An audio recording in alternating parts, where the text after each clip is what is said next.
Selamat pagi teman-teman mahasiswa peserta mata kuliah kewirausahaan.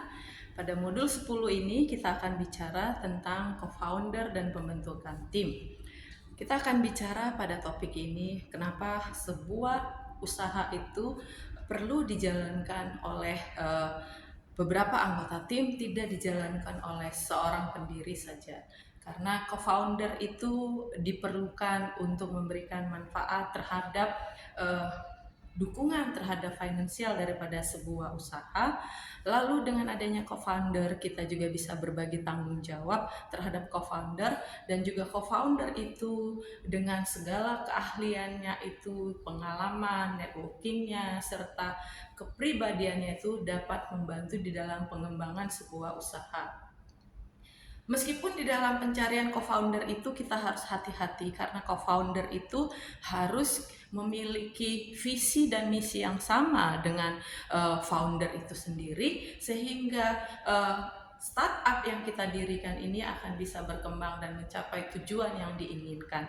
Meskipun kita sering mendengar bahwa banyak perusahaan-perusahaan atau startup sebelumnya itu mengalami masalah di dalam pertumbuhan karena adanya konflik di dalam tim pengelolaan daripada startup ini, artinya ada konflik antara founder dan co-founder tersebut, tetapi tetap harus dipahami bahwa sebuah startup ini sangat membutuhkan startup ini dijalankan oleh lebih daripada satu. Karena apa? Karena dengan adanya co-founder ini, maka beban daripada pengelolaan startup kita ini kita bisa bagi dengan co-founder tersebut.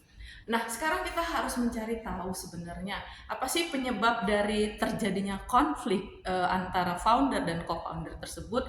Biasanya teman-teman, ketika terjadi konflik antara founder dan co-founder itu dimulai daripada yang pertama itu adalah konflik karena adanya perbedaan daripada power, atau dalam hal di sini dikatakan bahwa adanya salah satu pendiri, yaitu atau founder maupun co-founder itu yang merasa lebih dominan, sehingga di dalam pengambilan keputusan ini sering merasa bahwa keputusan salah satu mereka yang paling benar. Lalu yang kedua itu adalah konflik di dalam ketika merasa ada pembagian daripada keuntungan seperti itu. Lalu di sini ada yang merasa bahwa salah satu daripada pendiri ini memiliki hak untuk mendapatkan yang lebih besar daripada pendiri lainnya tersebut. Lalu alasan lainnya itu adalah biasanya alasan personality daripada founder dan co-founder ini yang menyebabkan tidak terjadinya keharmonisan seperti itu.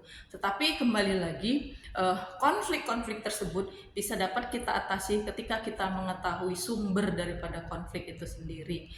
Di dalam pembelajaran kita ini, kita bisa katakan bahwa sebuah startup itu akan berhasil dan ada lebih banyak manfaat positifnya ketika sebuah startup ini dijalankan oleh beberapa pendiri daripada oleh seorang pendiri saja, karena ada banyak manfaat dari adanya beberapa orang yang mengelola organisasi atau mengelola startup ini dibandingkan daripada konflik tadi. Kita tidak perlu harus takut terhadap konflik antara pendiri dan juga co-founder ini. Karena apa? Karena kita bisa mengidentifikasi sumber daripada konflik tersebut dan kita juga bisa mengatasinya seperti itu. Dan kita juga di dalam memilih siapa co-founder kita harus hati-hati tadi. Hati-hati dalam hal ini adalah apakah co-founder tersebut memiliki visi dan misi yang sama dengan kita, apakah co-founder tersebut memiliki tujuan yang sama daripada berdirinya startup tersebut, dan apakah kita memiliki kecocokan atau chemistry dengan co-founder tersebut. Demikian akhir daripada pembelajaran kita pada sesi 10, yaitu pada modul 10 ini. Semoga teman-teman semuanya bisa menemukan co-founder yang tepat dan co-founder yang cocok untuk startup yang teman-teman dirikan. Terima kasih.